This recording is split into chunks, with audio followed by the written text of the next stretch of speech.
Bonjour. Yann Rivaud-Allan, qui est cofondateur de The Other Store. Peut-être qu'on va commencer par présenter The Other Store. Alors pour aller très vite, The Other Store, c'est une société que j'ai créée avec deux associés, David Sobel et Candice Delorme, il y a maintenant 10 ans.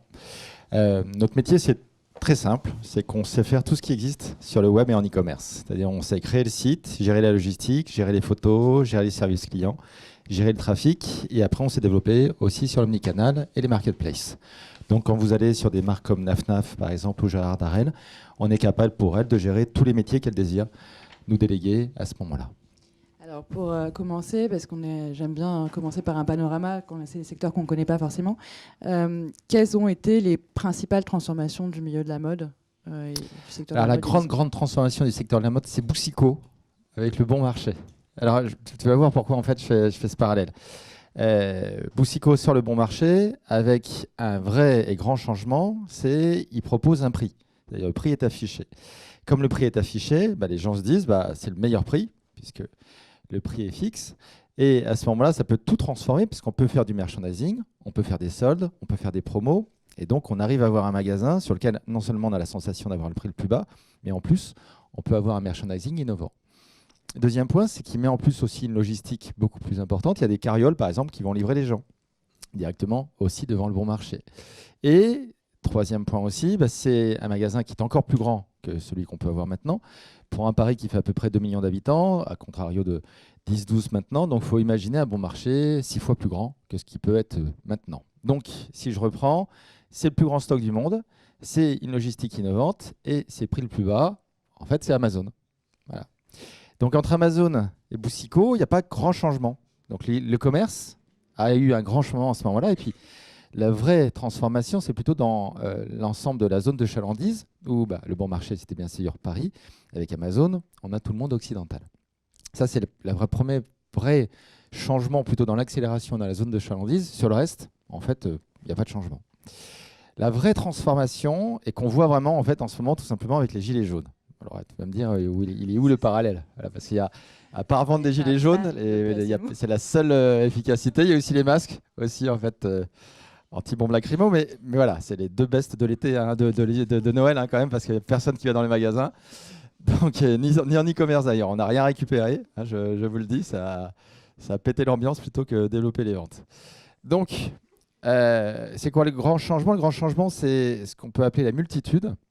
C'est un bouquin passionnant par Henri Verdier et Nicolas Collin qui s'appelle L'âge de la multitude et qui montre comment on est passé d'une économie de masse où on avait le top avec le journal de 20 h qui nous donnait l'information. Et puis nous, la masse, on écoutait Claire Chazal très gentiment à 20 h le dimanche soir avec le spot télé qui était très cher. Et donc, toute cette fabrication de masse, toute cette consommation de masse et toute cette communication de masse, on l'avait à ce moment-là. Et on était ravis de la même façon d'aller dans les Champs-Élysées, dans toutes les grandes artères, nous, en masse, rentrer dans les magasins et faire le chiffre d'affaires. Donc, ce qui faisait le succès d'une marque, c'était simple, c'était son réseau immobilier. Voilà. Et donc, tous les grands succès, par exemple français, qu'on a Célio, Etam et ainsi de suite, c'est chaque fois des très grands parcs immobiliers. Or, avec l'arrivée du Web 2.0, et donc ce qu'on peut appeler la multitude, d'après Verdier et Collin, c'est qu'à ce moment-là, les grandes entreprises qui se développent, ce ne sont pas des entreprises qui ont ces parcs, qui gèrent la masse, c'est des entreprises qui savent travailler avec la multitude. Donc Facebook, le plus grand média du monde, mais qui ne crée aucun contenu. C'est Airbnb, évidemment, la plus grande chaîne d'hôtels aussi, mais qui n'a pas d'hôtel. Et donc, si je reprends ce point, qu'est-ce que ça change dans le secteur de la mode? Un premier sujet qui est simple, c'est qu'enfin, les présidents savent ce qui se passe dans leur réseau. Avant, on était président, on avait un réseau de boutiques, ça pouvait gueuler tant que ça voulait dans chacune des boutiques, on ne le savait pas. Là, maintenant, avec Facebook, depuis 10 ans, on sait ce qui se passe. Donc, ça a amené une vraie transversalité au sein des entreprises, avec un cas de conscience qui est « Ah, merde, il y a un client ». Alors qu'avant, même maintenant, on ne s'en préoccupe pas plus que ça. Parce que ce qui est important, c'est le produit. Le produit, c'est vraiment les trois mots en fait, redondants en fait, chez chacun des créateurs, qui est très important. Évidemment, si le produit est naze, on ne va pas le vendre. Mais s'il n'y a pas de clients, ça ne va pas marcher non plus. Et c'est en partie grâce aux réseaux sociaux qu'on a découvert qu'il y avait des clients. Le deuxième, c'est qu'on est passé à un moment où les clients sont devenus aussi des influenceurs. Alors, il y a deux types d'influenceurs qu'on connaît, toutes les Instagrammeuses, ainsi de suite. Et puis après, chacun d'entre nous qui décidons aussi de faire le succès ou la perte de ces entreprises. Et donc, ces influenceurs, ça crée les nouvelles marques qu'on est en train de voir en ce moment, qui sont en train d'émerger. Je pense à des rouges, par exemple, créés par une Instagrammeuse, Jeanne Dalmas. Ou, de l'autre côté, toutes ces sociétés comme, par exemple, Bonne Gueule, qui travaillent, ou Horace, aussi dans l'homme, qui travaillent avec la communauté, de façon à pouvoir faire émerger des produits de qualité, une communication de qualité, des avis, et faire que la marque est co-gérée, en fin de compte, chaque fois avec ses clients. Et c'est la grande transformation sur laquelle les marques actuelles sont complètement perdues, parce qu'elles continuent, saison après saison, à faire de plus en plus de produits, avec de plus en plus de promos, donc de moins en moins de marge. Elles sont concurrencées évidemment par Amazon, qui est en train de prendre des parts de marché démentielles. Aux États-Unis, c'est presque 20% à peu près des parts de marché. Comme le prix n'est pas fixé, à contrario du bouquin, ça baisse toutes les marges. Donc toutes les autres marques sont en train de mourir les unes à côté des autres. Et en France, c'est que 3% des parts de marché. Donc si on rattrape les deux, c'est à peu près 5 milliards qui va être pris. Et 5 milliards, ça sera 5 étapes de moins ou 5 Célio de moins. Donc si on regarde bien le marché, il n'y aura plus de Camaïeu, il n'y aura plus de Célio en fait, normalement d'ici 4 ans. Donc, j'espère qu'il n'y a personne de Célio et de Camaïeu ici, sinon bonjour. Donc, c'est cette transformation en fait, que la multitude est en train de faire. Et donc, tous les DNVB, toutes ces nouvelles marques digitales, sont en fait un peu les Napster, les Netflix aussi, de ces vieilles marques du retail qui ne comprennent pas du tout ce qui est en train de se passer, qui font juste de la promo comme on prendrait de la drogue à une soirée en fait, pour passer une bonne nuit. Mais le lendemain, quand on se réveille, en fait, on n'est pas très bien, quoi. Et là, tous les matins, c'est chaque fois la gueule de bois chez tout le monde. Vraiment. Et là, en fait, avec la magie des gilets jaunes et de la température, en fait, où heureusement aujourd'hui il fait froid, mais quand même, en fait, c'était encore les tropiques en fait, il y a quelques semaines. En fait, il y a des vraies problématiques de vente. Donc là, on est sur un constat qui est pas fun, quand même, on peut dire, pour la mode. Voilà, on a bien compris c'est la l'ambiance souffrance des suicide. gilets jaunes. Quand même, il est que 9h. T'imagines à 18h. Moi, j'ai quand même une question. Parce que est-ce que la mode, enfin l'industrie de la mode telle qu'elle existe, la vieille industrie de la mode, pique des idées à Amazon? Parce qu'il me semble qu'à un moment, il y a Amazon, alors je ne sais pas du tout où ils en sont sur leur marque, mais ils avaient créé une marque de vêtements, et en fait, basée sur un algorithme qui repérait sur les réseaux sociaux les habitudes soit des influenceurs, soit même de la masse, puisque finalement Amazon, ce qui intéresse, c'est la masse. Alors je ne sais pas du tout si cette marque existe encore, pour le coup j'ai pu repérer. Et je ne sais pas si des entreprises, si la mode va vers ça ou pas. Alors ça serait plutôt sur les projections de qu'est-ce qui va se passer sur les 2, 3, 4, 5 ans. Donc si je reprends ce que tu dis, Amazon, c'est pas une marque, en fait c'est 67 marques. Alors il n'y a pas que de la mode dedans, mais il y a des marques de sport qui sont développées il n'y a pas très longtemps, il y a des marques de lingerie, il y a des super marques aussi de serviettes de bain, de draps. Chaque fois, en fait, Amazon essaye de faire la stratégie qu'a fait Decathlon. C'est-à-dire on prend les produits qui sont les best et on essaye de les redévelopper et on les fait un peu moins cher. Donc si vous voulez un aspirateur, moi j'ai un aspirateur Amazon, il est hyper bien, quoi. Mais c'est pas le prix d'un Dyson derrière. Donc Amazon, est-ce qu'il peut créer sa bonne marque? Alors je pense oui, maintenant, mais ça dépend de la conception de c'est quoi la mode. Est-ce que la mode, c'est de la pure création ou est-ce que c'est de la copie améliorée? Perso, moi, je pense que c'est plutôt la copie améliorée. Il y a des grands créateurs qui existent encore maintenant, des Jacquemus, etc., qui arrivent à créer des produits vraiment différents. Mais pour 99% du marché, on a en fait un peu les mêmes fringues que ce qu'on pouvait avoir la saison d'avant, avec des améliorations chaque fois successives. Or, quand on regarde ce qu'on a simplement dans notre iPhone, sur notre iPhone, on peut voir comment notre téléphone reconnaît les visages de tous nos proches. Et ça, il le fait très bien. Et tout seul, comme un grand. Donc, partant de ce principe, il est assez facile maintenant avec l'intelligence artificielle de scanner tout ce qu'on peut avoir sur les réseaux sociaux, mais plutôt que de s'emmerder à aller sur les réseaux sociaux, prenons tout ce qu'il y a sur tous les sites de toutes les autres marques. Et comme on peut fabriquer à peu près en 3 semaines, on voit ce qui est sorti dans une marque, on le refait, et derrière, on le redistribue. Et quand je dis ça, en fait, ça n'a rien d'original, c'est ce que fait Zara depuis maintenant 30 ans. Donc, la stratégie d'Amazon n'est que la stratégie de Zara, appliquée, en fin de compte, aussi avec des nouveaux systèmes comme les réseaux sociaux, où on peut scanner un peu ce qu'on veut dans tous les sens. Mais là, il n'y a pas de changement spectaculaire. Le seul changement spectaculaire, c'est l'accélération de ce qu'on peut avoir, parce que Zara se débrouille pour avoir des stylistes qui vont dans le monde entier, pour récupérer toutes les créations qu'on peut avoir dans les multimarques. Là, avec Amazon, ce n'est pas la peine. On demande à des ordinateurs avec des algorithmes de le faire automatiquement. Mais sinon, en fin de compte, ça n'a pas changé grand-chose par rapport à ce qu'on pouvait avoir avant. Et alors juste sur un principe, pour revenir un peu sur les stratégies marketing, on entend beaucoup parler de Figital. du drive to store ou ce genre de choses. Toi, dans les réflexions de stratégie marketing que tu mets en place pour tes clients, quelle part prend le drive to store par rapport à une stratégie purement e-commerce? Alors, l'omnicanal est la seule bouée de sauvetage qu'on peut avoir par rapport à ce que Amazon est en train de faire. Et quand je parle d'Amazon, il y a aussi Alibaba, hein, parce qu'on ne le voit pas forcément, mais AliExpress, c'est quand même génial pour acheter des cachemires à 20 euros. Donc ça reste derrière un très très gros volume déjà en France, alors que ce n'est pas forcément très connu. Et donc pour s'en sortir, on reprend le click and collect dont tu parlais tout à l'heure. Et donc cette stratégie omnicanal est mise en place depuis maintenant à peu près 7 ans par les marques de mode. C'est la réponse assez simple à ce qu'a pu entraîner l'e-commerce, parce qu'avant, un vendeur en boutique, souvenez-vous, il y a maintenant un peu plus de 10 ans, avant que l'e-commerce était vraiment développé, il avait tout.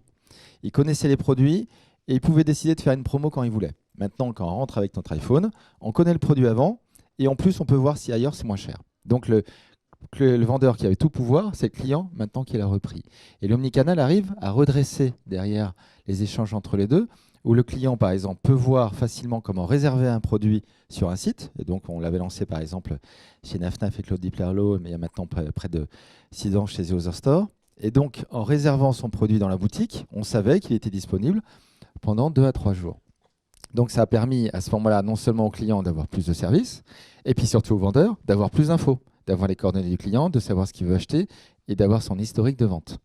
Donc ça, c'est cet omnicanal qui est en train de se mettre en place et qui marche plutôt très bien, hein. C'est en fait ce qui a permis au moins la moitié de la croissance du digital, où avant, les marques faisaient à peu près, il y a 10 ans, à peine 1% de leur chiffre d'affaires sur le digital, essentiellement sur vente privée. Et puis au bout d'un moment des années, ça s'est développé. Il y a 4-5 ans, c'était 5% et maintenant, c'est un peu plus de 15%. Et la moitié des 15%, c'est l'omnicanal. Donc l'omnicanal est la vraie source de développement. Et je pourrais même dire qu'en fait, ce n'est pas 15% du chiffre d'affaires. En gros, en fait, ça doit être 80%. Parce que vu tous les points de contact digitaux qu'on peut avoir, quand on achète une fringue dans une boutique, il y a 8 chances sur 10 qu'on ait déjà vu la marque sur des réseaux sociaux, qu'on ait déjà vu une newsletter. Je te valide, la newsletter, c'est 25% de notre chiffre d'affaires. Donc ça marche toujours aussi bien. Donc cet omnicanal, c'est vraiment en fait ce qui va permettre à toutes les marques de créer quelque chose de très fort avec son client. Il y a un seul vrai souci en France, à contrario de ce qu'on peut avoir aux États-Unis, c'est que les ERP, tous les systèmes de gestion qu'on peut avoir avec les produits, sont en général obsolètes. Et résultat, on a du mal à tout connecter. Et quand on a du mal à tout connecter, ça doit vous arriver 1000 fois. On arrive dans une boutique, on a acheté sur l'e-shop, et quand on va dans la boutique, on n'est pas reconnu. Parce que les bases, en fin de compte, sont mal mélangées. Donc ça fait partie des améliorations avant que les marques meurent. C'est placé vraiment sous le signe optimiste ce matin. Ah non, je pense. Alors, dans le truc sympa. Non, mais si on regarde les courbes, parce qu'on pourrait voir une jolie courbe en fait de tout le parc immobilier qui s'est développé en l'espace de 10 ans, et on voit 30% de boutiques en plus, et on regarde les parts de marché des marques françaises depuis 10 ans, et c'est moins 25%. Donc en fait, quand on dépense 30% de plus en boutique et qu'on fait moins 25% en volume, en général, ça se finit bien. Oui. C'est voilà. Oui, c'est tout. Et ça va aller vite, mais ça on le voit aux États-Unis. Aux États-Unis, c'est chaud, quoi. Si la stratégie est une stratégie immobilière, peut-être que l'un dans l'autre. Juste, alors avant de parler d'immobilier, est-ce qu'on pourrait revenir sur des tendances qui se dessinent d'un point de vue consommation ou stratégie marketing pour ce secteur très particulier qui est la mode? Quoique peut-être on peut se dire aussi que toutes les stratégies d'acquisition d'un consommateur sont un peu toujours identiques. Alors il y a 3 sujets importants en ce moment. L'influence, donc comprendre comment est-ce qu'on va travailler avec la multitude. 2, l'acquisition, comprendre comment on va gérer tous les nouveaux leviers d'acquisition. Et 3, le CRM, comprendre aussi qui est le client. Donc là, ces 3 axes sont activement travaillés par les marques. Elles ne mettaient pas beaucoup de budget derrière ces investissements. Maintenant, elles mettent vraiment, en fait, il y a un vrai engouement à derrière investir dans le digital pour aller plus loin. Et après, dans les 2 gros axes sur les 3-4 ans qui vont changer les choses, le premier, ça va être toute la partie blockchain, puisque la blockchain, on le voit sur le Bitcoin, permet d'avoir une monnaie qui est sécurisée. Et on va avoir la même chose sur les produits, où quand on achète sur Vestiaire Collective, il y a toute une armada de personnes qui vérifient que le produit est de qualité. Or, la blockchain va permettre aussi d'avoir des produits systématiquement certifiés. Et cette certification va permettre aussi une explosion de la seconde main qui est drivée par 2 sentiments. Le premier sentiment, c'est un sentiment écologique. Quand on achète de la seconde main, on ne pollue pas la planète. Donc derrière, ça va, à mon avis, en fait, justement fortement contribuer à ce changement d'état d'esprit qu'on peut avoir en ce moment. Le deuxième, c'est que c'est moins cher.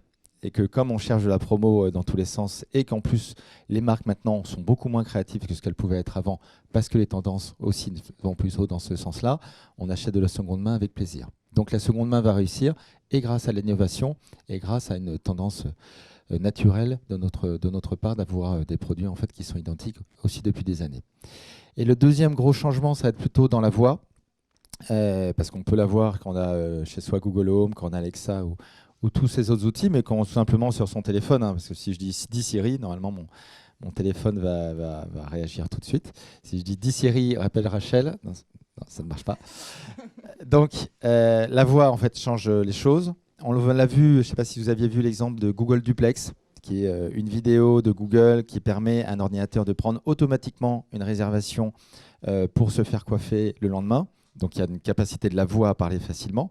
Il y a une capacité aussi désormais à changer les images facilement. On le voit aussi à travers le fake Obama, un discours d'Obama qui n'est absolument pas un discours qu'il avait pu faire, mais des vidéos qui ont été transformées. Et donc quand je prends les deux, que je mélange le tout et que je vois la croissance des processeurs et l'arrivée de la 5G, on peut se dire qu'en boutique, dans 5 à 10 ans, on peut avoir vraiment des vendeurs virtuels. Et les vendeurs virtuels, ce n'est pas que un vendeur, c'est nous. Parce qu'on arrive, on est scanné, et d'un seul coup, on peut vraiment essayer le produit et on peut se parler. Parce qu'on peut se parler, parce qu'aussi, à partir du moment où on est connecté sur les API, Instagram, Facebook, etc., on a aussi beaucoup de data sur nous. Et pour peu que les marques nous connaissent à travers tous nos achats, elles sont capables aussi d'analyser ce qu'on a voulu acheter et ce qu'on a voulu aimer aussi les années précédentes. Donc résultat, on peut avoir un vendeur qui est nous-mêmes et on peut pouvoir échanger avec lui. Et ça, c'est pas fou en fait de se dire que dans 10 ans, ça peut arriver dans une boutique. Donc on sera notre auto-conseiller. Tout à fait, oui. Moi, je n'écoute que moi. Ça se voit d'ailleurs. En fait, ça fait 10 minutes que je le fais et je le fais pareil en boutique. Donc ça reboucle avec le narcisse. C'est ça. Bravo. Et l'heure du mois. Merci. Est-ce qu'il y a des questions sur ces questions de mode? Y aura-t-il de vrais créateurs aujourd'hui? Ils disparaissent quand même de plus en plus. Ouais. Bah, est-ce qu'il y en a encore? Oui. Enfin, il y en a encore, mais ils ne gagnent pas leur vie. Oui, mais se faire acheter, c'est bien aussi. Hein. Ça permet d'avoir du capital et aussi de pouvoir se développer. Donc et après, que ce soit les Asiatiques qui nous rachètent, c'est normal. C'est eux qui innovent et c'est eux qui ont aussi beaucoup plus de rentabilité. Donc oui, la Chine est en train de racheter beaucoup de marques françaises. C'est Isabelle Marant, c'est tout aussi Carven, avec une très belle marque de cachemire, Icicle, qui vient de le racheter, comme Naf aussi, qui a été racheté également. Donc c'est que les Chinois en fait achètent beaucoup de marques françaises. C'est une vraie tendance et ça va continuer année après année. Et c'est plutôt sympa parce que ça va permettre aussi aux marques françaises de pénétrer mieux le marché chinois et d'avoir aussi derrière 1 milliard de consommateurs et ça permettra aussi pour elles tout simplement de tenir aussi ces prochaines années. Par contre, dans la création, non, il n'y a plus de création comme avant. Mais il n'y a pas un désir de création qu'on pouvait avoir de façon identique à ce qu'on avait il y a 10, plutôt 20 ans à peu près. Et on a tendance, et c'était le succès d'Alessandro ou d'Emage, de réussir à faire des super collections et de faire les mêmes année après année et chaque fois de faire des cartons. Donc, ah oui, il y a un vrai désir de s'habiller comme dans Star Trek, oui, au fur et à mesure. C'est-à-dire il y a un vrai côté costume, Uniqlo, et le succès de marques comme Uniqlo va plutôt dans ce sens-là. D'autres questions? Non, merci beaucoup pour cette intervention. Merci beaucoup.